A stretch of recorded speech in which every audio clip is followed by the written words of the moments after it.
good credit, bad credit, no credit at all. No problem. Just come out and buy a car.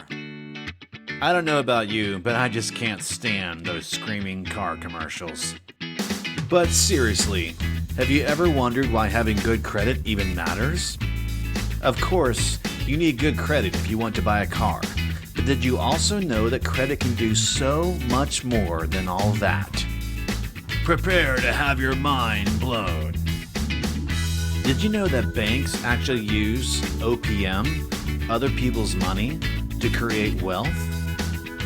Did you know that the wealthy use credit and not their own money to create wealth?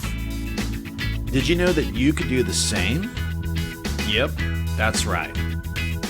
You can turn good credit into wealth. We'd like to show you how. But first, you're going to have to click. So click, or not, your choice.